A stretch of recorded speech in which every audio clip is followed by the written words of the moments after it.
Your sister's going to jail. Have a little compassion. Kim, would you stop taking pictures of yourself? Your sister's going to jail.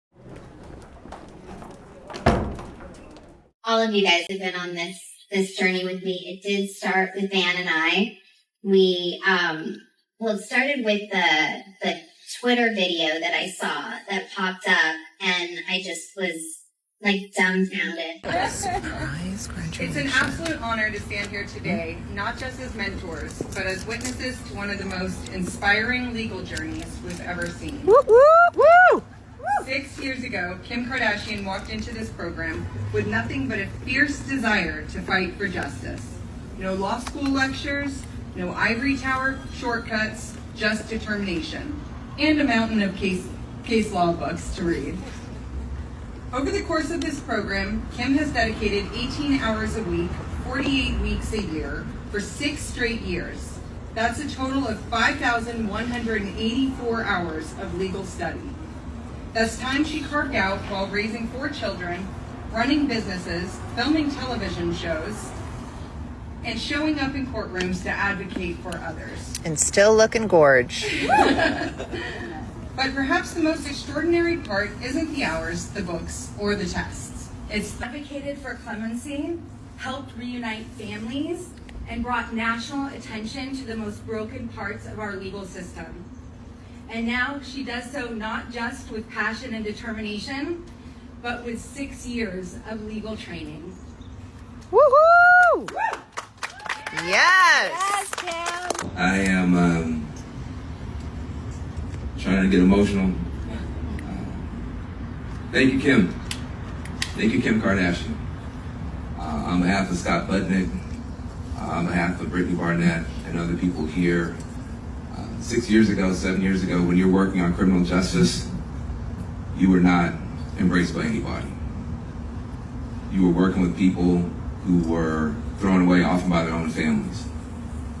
You're working with people who are literally just one step from the grave. There's no lower place to be in society except the graveyard than to be thrown away in a prison cell for years and years and years. And the advocates are always in the last in line behind the other more popular causes. And it's a lonely fight.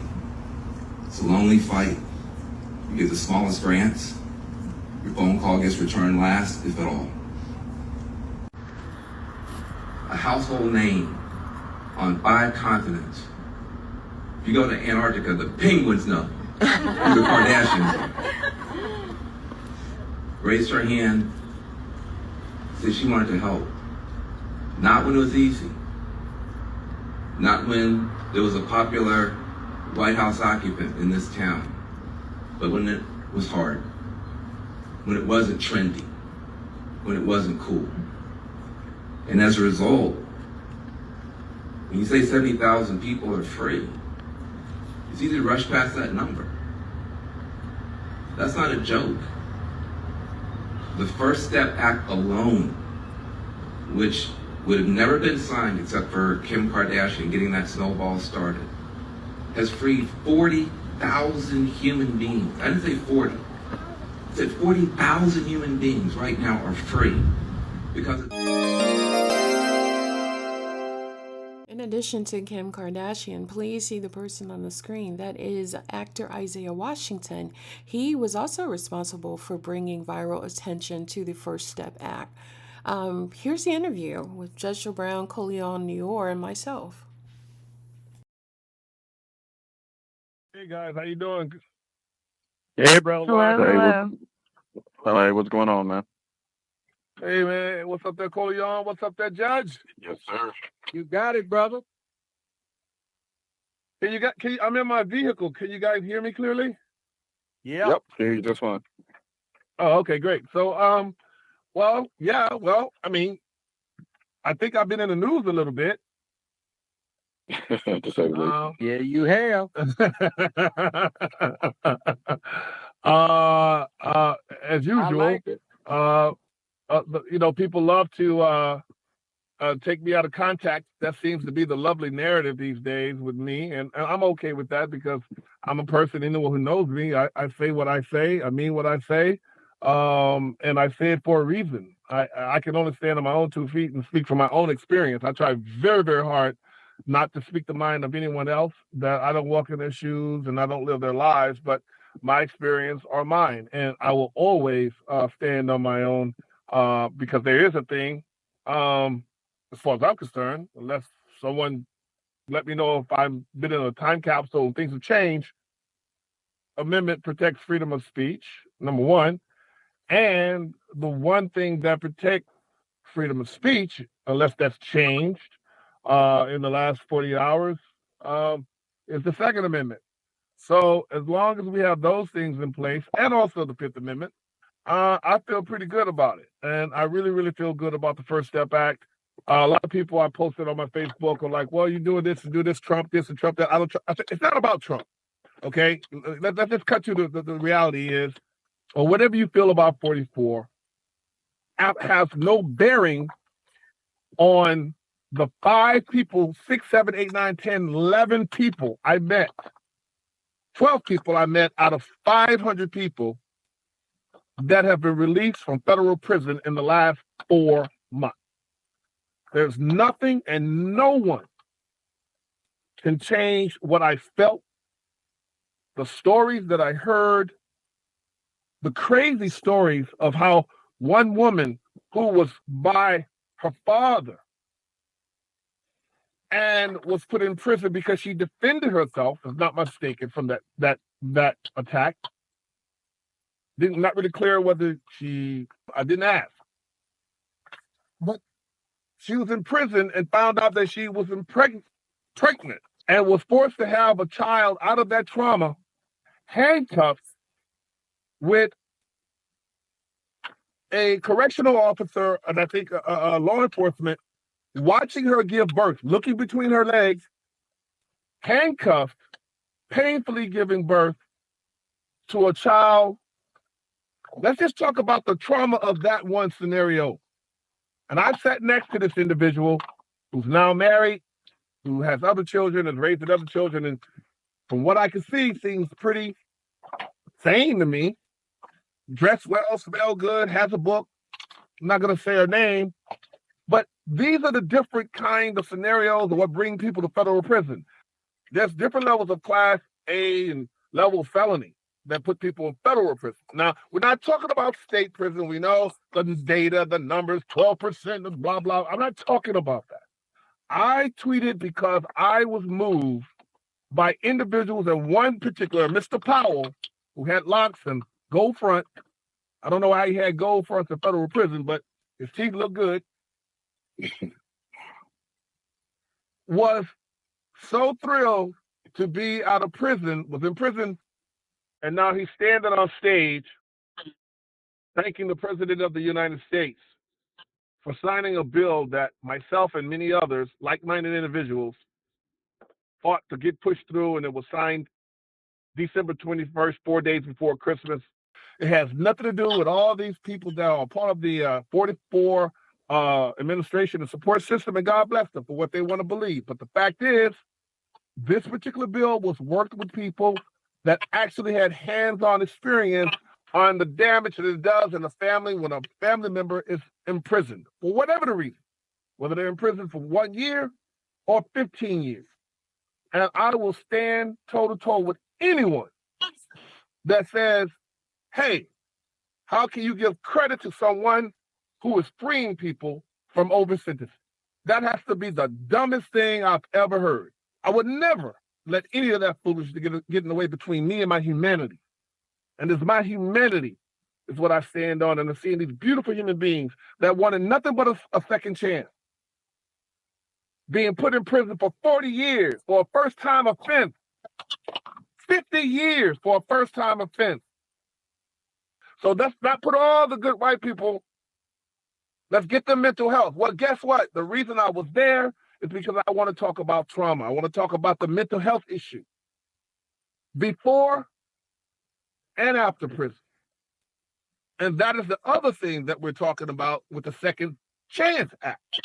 So all these people that's getting all up in arms, you know, I just look at them and I'm sitting here looking at the marina. They just look like moving water to me. It just look like water that's passing by. It means absolutely nothing. As my mom would say, it's rolling off my back like water off a duck.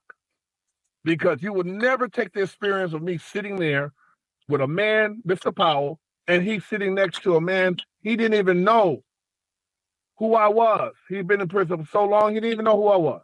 And he didn't care. So when you experience that, and you experience another man who just got out of prison, who's given a job at a lumber company, and was given a day off to go to the White House, and was nervous about having that day off because he just got the job. And everybody was sitting there and patting him on the back and saying, I think your boss will be okay. You're here at the White House. I think your job will be secure. He just wanted to know that he had a job so he could provide for himself, find a place to live, and be free. Isn't that what this place called America is supposed to be about? Land of the free, home of the brave, pursuit of happiness and liberty? When did that get taken off the table because you don't like someone who's the current president? Are you kidding me? It's ridiculous.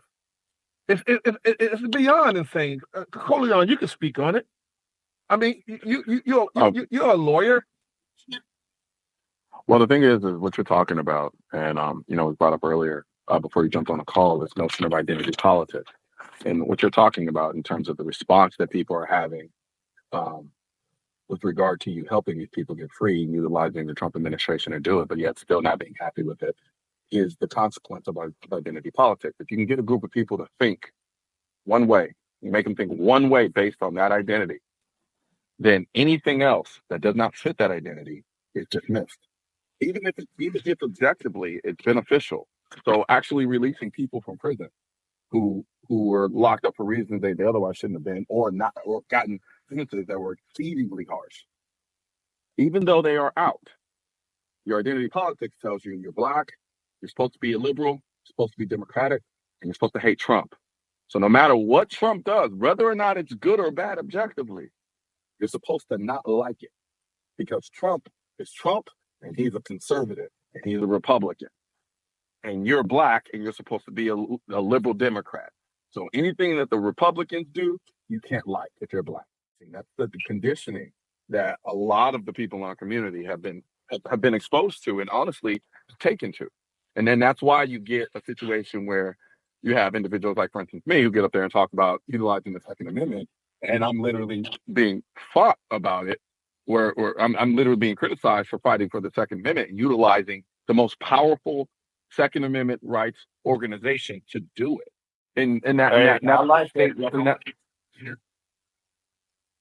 I like what you're saying, gentlemen. Yeah, and that's the state we're in right now. We're so blinded by our emotions. We're so blinded by people exploiting our racial past in this country that we can't even see good when it's sitting in front of our face. Think about it. We talk about, like, one of the things I talk to some people about sometimes, that, it's like, some revolutionaries. They're like, we're going to start a revolution. I was like, how you going to start a revolution and you anti?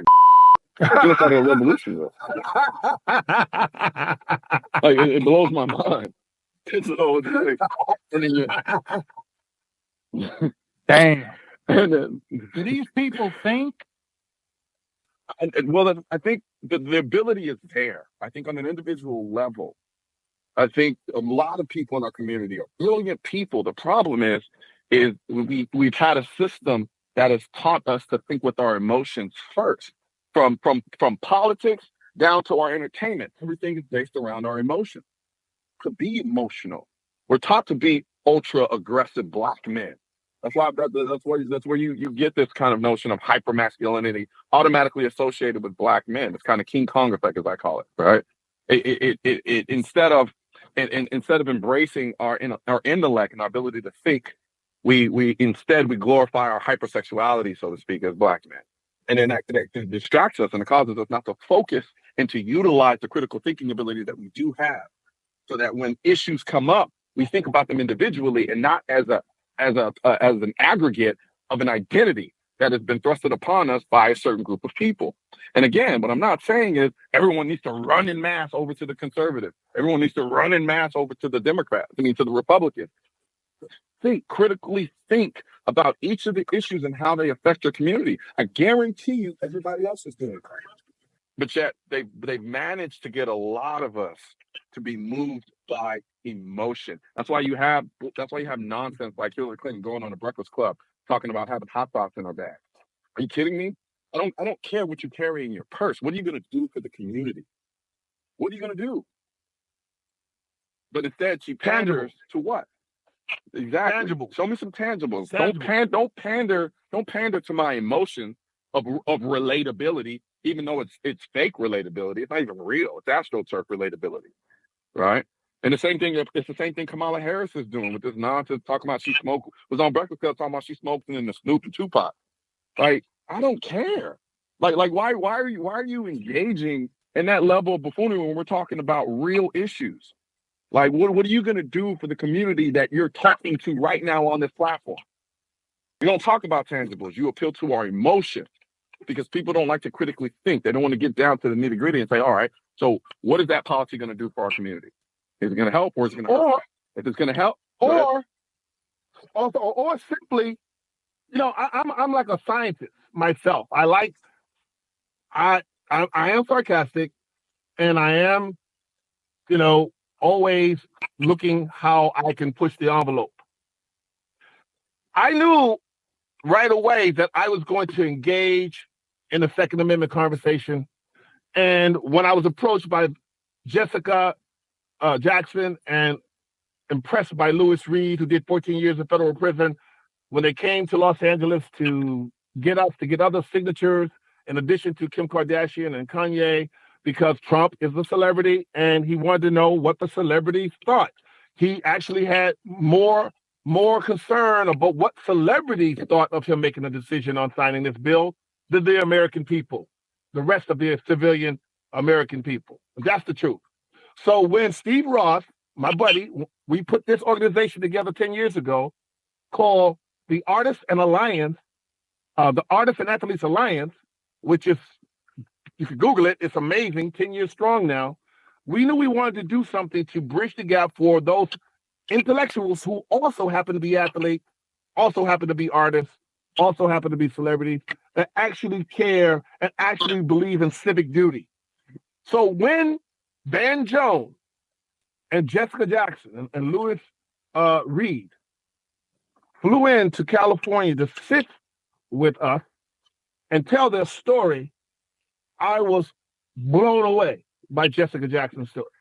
How she had nothing when her husband was put in prison and ended up becoming educated on her own by any means necessary and actually became a mayor in a small town in the state of California. Those are my heroes. Those are the people that I'm proud to stand with. The Jessica Jackson that actually have hands-on experience on what it's like. And I don't have to bring up their ethnicity, their gender, or their race. Pain is pain. Loss is loss. Abandonment is abandonment. Trauma is trauma. We all have it. We've all have experienced it. And again, we're all human. Now, this thing called identity politics, I understand why it has come about. I understand why people feel it's necessary. But as I said before, it means nothing to me. It doesn't resonate in the same way as long as I know actual people are going to get an opportunity to have a second chance and live the lives that we say we're so proud of in this place called the United States of America. So we're just going to be corny and we're just going to just pretend that the Constitution is for some people and not for everyone. Then what are we talking about? What are we doing? There is no argument when you're talking about human life. And you can't do the straw man argument and say, oh, well, what about all the people down at the border? That's not what we're talking about. This level of ADD that identity politics has created has to stop. I'm so sick and tired of the whataboutism. When you had the Whig Party, people don't even understand or remember their history. The Whig Party was a very powerful party in this nation. And along came the Democratic Party. And then along came the Republican Party, which was the ones that were about freeing people, that weren't about elitism. Then it switched. Then other people forget that an admitted racist, Trump has not admitted that he's a racist. A lot of A lot of evidence, a lot of things are pointing that way, but he hasn't admitted it. LBJ was an admitted racist, was forced to sign the Civil Rights Act of 1964, and then double down the next year with Martin Luther King standing behind him, signed the Voters' Rights Act of 1965 as a Democrat who willingly said negative things about, at that time, the Negro. Let's be real here. This two-party system is about the bottom line. It's about the haves and the have-nots. Somebody tell me how public officials who are civilians live in mansions like celebrities. Someone tell me. I'm all for advancement of our people. I'm all for prosperity. But how is it that our own Congress, out of 430 some odd people on the House of Representatives and 50 some odd people at the Senate level, are millionaires and some are multimillionaires?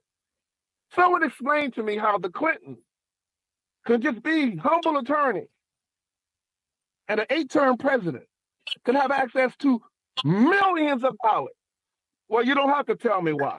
We can surmise, but the fact is, they have millions of dollars and millions of dollars to have access, and the common people that are paying the taxes for them to do what they say they're going to do have nothing. Let Well, them eat I cake. agree with what you're saying. See, I'm in a unique position. I'm a witness to the development of all of this. When I was on UCLA's campus in the 60s as an undergrad, being logical, rational, and reasonable was a bad thing because it led to war. So get rid of principles like duty, honor, obligation, responsibility, and accountability, and just let people do what they wanted to do because they wanted to do it, not because they should or had to do it. And the other thing is that I think this is something that gets me. Now, I at one time had the first or second ranked TV program in the country, had it for several years. I was beating Oprah and Phil every week and stepping on Judy's heels, and we were all in the same unit. I, to an extent, got discovered because of my sentencing reform activity, and it worked. The statewide recidivism rate was 80%, and I'd knocked it down to just 18 in my courtroom. But nobody's asked me. They've asked every little trollop like Kim Kardashian or Mr. Kardashian. What's his name? Kanye Kardashian. That rhymes, doesn't it? Yeah. Both have K's. And they've asked everybody but people who actually have done anything with it. Now, I look at this sentencing reform as an absolute necessity. One thing is the country has not addressed computerization and industrial technology. And a lot of the American workers are being made obsolete, and they've got the penitentiary system set up not to control crime, but to control surplus labor. Too many laborers who are surplus to the labor market. What do you do with them? You put them in a warehouse. And the other thing is, you would have thought that the Democrats would have pushed this. And a lot of this failure on the Democratic Party, by the Democratic Party, to do anything about sentencing reform and criminal justice has to do with getting rid of the populating black communities of its male elements. The Indonesian Kenyan character of Barry Soetoro did nothing for us. So here you're talking about identity politics. You've got somebody who actually delivered. And that's what politics is all about. It's not whether you like, you can hate his guts, but as long as he delivers the agenda that you're interested in, or some of it, more power to him. And people will go, like I've heard people, I'm voting for so-and-so. She or he said did support reparations. So what? They got to get it through Congress and the U.S. Senate as an appropriations bill. And you saw how the government shut down and how they can't even get food for their dogs bought in bulk because they're squabbling about it. So you expect them to go along with what you're talking about? Oh, well, they need to impeach Trump. Okay, the House returns articles of impeachment. Did you read your Constitution when you were in school? It'll take you 10 minutes to get that part about it's got to be tried in the U.S. Senate, and they have to have 2/3 of the Senate to vote for conviction. Do you think that's going to happen? So then what you happy about? Wasting time. Well, it's the right thing to do. No, it's not the right thing to do. And when we had the government shot down and everybody was all hysterical in the media, and then we get little house Negroes like Cory Booker and fake Negroes like Kamala Harris, who's Indian, a Hindu Brahmin, upper elite class, which is which is far worse than class system because it doesn't depend on money. You can be the richest man in the world, but if you are a lower caste in India, you ain't worth anything. You may even be an untouchable based on your ancestry. They won't even come in the room where you are, even if you're the richest man in the city in America. So they've got an agenda, which is to keep the public pacified and docile.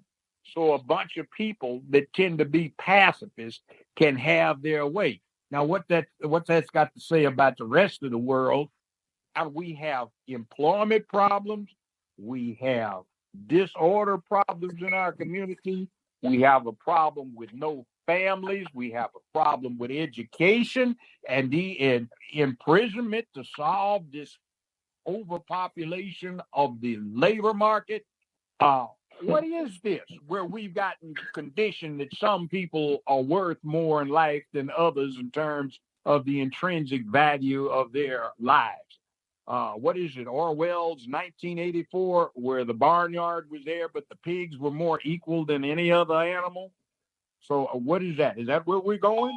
And then we got the Second Amendment, which is the only way you can defend yourself. Now, as a criminal court judge, former prosecutor, the public defender for the city of Memphis, a defense lawyer for years, I can tell you the only thing police can do about you getting to draw a chalk outline around your body and investigate. They can't stop it. We even got cars now that screw up your radar detector because they've got an active radar sweep going on because people have a 7-second attention span and they can't be dependent upon to stop and not run up somebody's behind, stopped in front of them or get in an accident because their minds are occupied with something else. See, we have gotten very bad and we need to get more rigorous. And frankly, I don't give a about whether anybody likes Trump or not. I think what he did is probably the most effective act by a president in the last 35 years when it came to criminal justice reform. Can you say that again, Judge? I don't think they heard you. Probably the most effective. Well, let's go back to that St. Ron the Reagan 39 years ago. In the last 40 years, the most effective anything that has come out of D.C. when it came to prison reform. Remember, it was the hubby of that sailboat, ruthless little sophisticate who tries to use propaganda so unadroitly, the sailboat who can't have an original idea but has to go where the wind blows her. It was her hubby that came up with what's locked up a whole lot of black people. I mean, get ready for being real. We have been bamboozled. Malcolm X said it long ago, almost 60 years ago. We got to stop getting bamboozled because we are in with appearances. And I listen to some of our people, and they sound like, oh, I sure loves Massa, and I sure loves Mitch. They sure do treat us good. You know, I just speaking to Mrs. the other day. So I know, y'all, what you all is, but you sure be treating us Negroes real nice. You sure do. You gave order on my birthday. Judge, stop. You're clowning now. You know what's funny? I've been married for 23 years. And she told me if I ever become boring or predictable, she would leave me. And she also told me the reason she decided to marry me is because all of the suitors before me were predictable. And predictability is boring to her. And there's nothing more miserable on, and there's nothing more miserable on this planet than a bored woman. Than a bored woman. So I move how my wife has to be moved. It's one, I can't be trifling or useless, but trifling, when I grew up, they called trifling was it was worse than the N-word. It was the worst thing you could be called by my grandmother. If you wanted to break a spirit of the men in our families to have our matriarch call us trifling. So I couldn't be that. And now with the wife I have, I can't make sure that she's bored. Overall. And what she taught me in that, what she taught me in that, and you could go through my timeline. The reason why it's laughable to me about the black media and the laziness and the cut and pasteness, thinking it's doing something, and it's not, and it's really like disempowering me and just letting me know how predictable you are, which is boring. And the reason why I say all this hubbub after the Fox News wanted to use me off a slow week to make their point in their identity politics, good for them. Hercules. Smart move. I'm still not a Republican, and I'm not a Democrat. So I'm not supporting either one. And I said that in my Twitter, preparing myself for the White House. I made that very clear. They put that in, but they glossed over one important tweet. The one important tweet in between me stating that I'm not a Republican or a Democrat, and the one that I made my other tweet, but I would basically work with anyone to get certain things done. And I put a wonderful cover of myself on Skill Set magazine. How did they miss that tweet? But yet somehow reactions that get these kinds of thinkers, absolutely nothing. It is so lackluster. And that's why with my good colleague here, Colion, I say stop responding to boring, because they'll make you boring. Repeating the same old thing, expecting a different result, Albert Einstein said, is insanity. So for people using the same old trite language and negative public discourse, is boring to me. So my thing is, it's a waste of time. And I can't say on the radio on what I really want to say, because they would take that and then that would become a headline, because they think I will be implying something else. But it's a waste. Well, I say it anyway. I'll say it for you. It's a waste of time. So I knew black media was going to respond this way.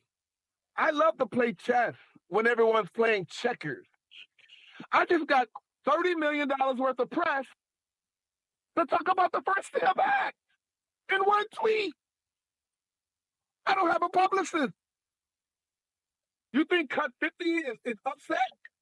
It's been working harder than me on prison reform? Nope. You think Jessica Jackson is upset? Nope.